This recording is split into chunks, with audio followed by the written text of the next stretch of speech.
बिस्मिल्लाहिर्रहमानिर्रहीम। हज़रत आमीरुल मोमिनीन अलैहिस्सलाम नहजुल बलागा में इरशाद फरमाते हैं, अकबरुल ऐब अन तईबा माफ़ी का मिसलुह। सबसे बड़ा ऐब ये है कि जो ऐब तुम दूसरों में तलाश करो जबकि उसी तरह का ऐब खुद में भी पाया जाए।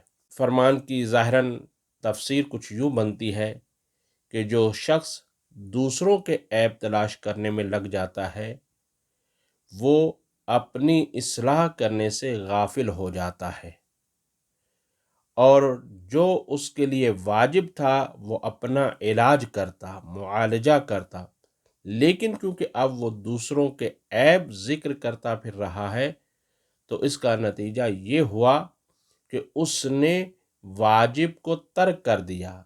वाजिब क्या था? अपनी इस्लाह करना।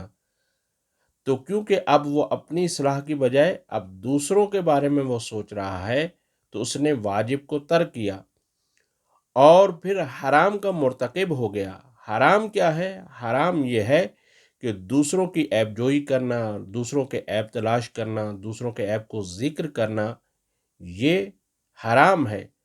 तो क्योंकि अब इसने वाजिब को तर्क किया और हराम का मुर्तकिब हुआ, लिहाजा मौला की नज़र में यही सबसे बड़ा ऐब है। और फिर आप मुलाहज़ा फरमाएंगे कि बुराई तो बुराई है, ऐब तो ऐब है, चाहे वो खुद में हो चाहे किसी दूसरे में हो। लेकिन आम तौर पर होता ये है कि जो ऐब खुद में पाया जा रहा है उसको हम ऐब नहीं समझते। जैसे झूठ बुरी चीज़ है, झूठ को बुरा समझते हैं। कब? जब कोई हमसे कोई कहे झूठ, लेकिन अगर हम किसी से कहें तो हम उसे आम तौर पर बुरा नहीं समझते।